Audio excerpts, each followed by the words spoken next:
6 of new 2024 fragrances in my collection with highest complementing factor. Maybe you have some other fragrances in your collection, new 2024, which I don't own them and get better compliments. Let me know in the comments, I will go check them. So for me, I want to start at number 6 with Amen Phantasm. It is not a very safe type of fragrance, but compared to the regular one, the Amen, it is way more polished and safer, I have to say, as it is reduced in terms of that dark burnt tar note, but still you can get that backbone here as well. I would say it is like a bit fresh at the opening. Yes, it is definitely way fresher compared to that fragrance. That sickly thick sweetness is reduced here. That tar note is almost disappeared, and it is like chocolatey. We have here added some sort of chocolatey mid note, let's say, to this one. It is not that much at the base. At the base is very thick and sweet. At the mid notes, at the betweens, it is like chocolatey, powdery. I can get like 6-7 hours plus longevity with this one, with hour and a half average type of projection and sillage. I would prefer it for a bit colder seasons and indoor situations. For number 5, I want to continue with House of Prada Luna Rosa Ocean Le Parfum. It is a fresh fragrance that has a solid weight to it. I have to say to this one, if you like fresh fragrances that are woody and a bit more complex, not flat, this one is a must-have for you. I get a bit sweetness. It is like aquaticness, some sort of freshness. I don't say that is a citrusy fragrance, but it is a fresh herbal type of fragrance. I don't know why I get some vibes like green Irish to it way at the background of the fragrance, or David of Cool Water. But this one is thicker and sweeter compared to those fragrances. It is like herbal and sweet type of fragrance, and I get some sort of vibe like plaster at the background of the fragrance. Lasts on me like 6-7 hours plus in terms of longevity, with hour and a half average type of projection and sillage. I would prefer it for spring and summer. Let's continue by House of Hugo Boss at number 4. Mostly Hugo Boss fragrances are not that great in terms of performance. They are good complementers and scent profiles are solid but not performing. This one is another story. Hugo Boss The Scent Elixir. So at the opening, I get some sort of fruity vibe out of this one. I am afraid to say it is melony. I don't know why I get some sort of melon. Then it is like peppery, spicy. It has a very cozy and warm atmosphere. At the base, it is thick, sweet, with touch of woodiness at the background. Sweetness is much more prominent. At the betweens, it is herbal. Let's say little fruity, mostly herbal and thick, sweet type of fragrance. I would prefer it more masculine with added more twist or woodiness at the base of the fragrance rather than thick sweetness. To my taste, leans a bit juvenile, which is me, but seems people out there don't care about that juvenile or masculine vibes based on compliments that I received with this one. Lasts solid 12 hours in terms of longevity and 2-3 hours good projection and sillage. I prefer it for cool springs maybe, but a great fragrance for fall and winter. At number 3, I want to say welcome back to this bad boy from House of Paco Rabanne, Invictus Aqua 2024 version. Same great strong sprayer. It is refreshing, it is body lotiony for some reason.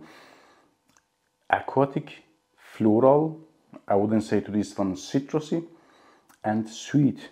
So it is something between 2016 and 2018 version and leans closer to 2018 version.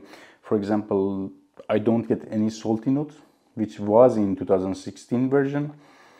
It is aquatic. Aquaticness is here reduced compared to both versions, but still it is a fresh fragrance. But floral notes are very close to 2018 version. It is not as strong as both versions. With both of those fragrances, I could get like 10-12 hours plus longevity, especially with 2018 version. With this one, honestly, I can get like 6-7 hours plus longevity with first hour and a half average projection and sillage. It seems it is a better choice for extremely hot summer days. Number 2 is a solid lasting citrusy fragrance. It is difficult to find this type of fragrances with a great performance, fresh citrusy fragrances. Here we have Perseus from House of Parfums de Marly. At the very first impression didn't wow me because I got ton of similarities between this one and Dolce & Gabbana Italian Love or Dolce & Gabbana Light Blue Forever, especially Italian Love. Exactly, that synthetic strong grapefruit note is here, exactly like the one in the Dolce & Gabbana Light Blue Italian Love, but there is big differences also. These are totally two different fragrances, but inspirations goes to that direction in my opinion, and a little bit Serre de Hermes, but it is mostly about that Dolce & Gabbana Light Blue Italian Love. So compared to that fragrance, we have not here any aquatic notes, at least to my nose. That one is like aquatic, let's say oceanic and grapefruity. This is like grapefruity and floral with some sort of vetiver, soft, woody base. I can say it is not a creative fragrance.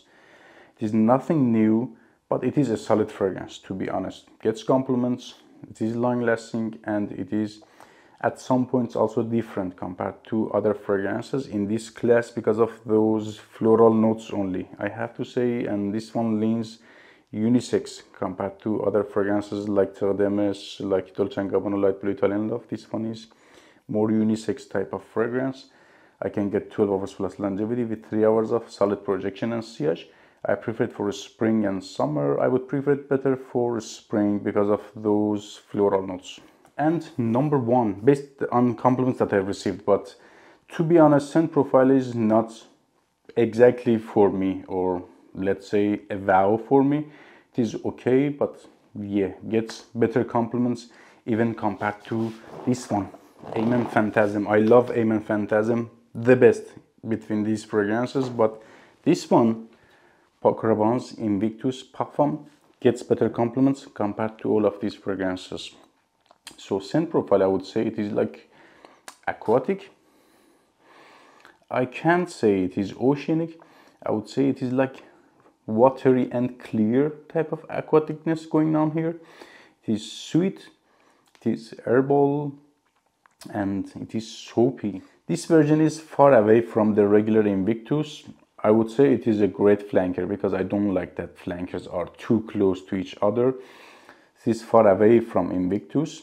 Regular one has that sweetness, but it is closer to this one, Invictus Victory Elixir. It is like summery version of that fragrance. Victory Elixir is for me for fall and winter, but because of that added oceanic and soapy notes, this one lays better for spring and summer. So I would say to this one, sweet, herbal, oceanic, and slightly soapy, not big time soapy to your face. Soap is very here, clean. At the background of the fragrance, I can get like exactly solid 10-12 hours plus longevity with this one. Like most of Paco Rabanne fragrances, it is very sticky and long lasting, and projection and sillage is solid for first 2 hours. Take care, guys.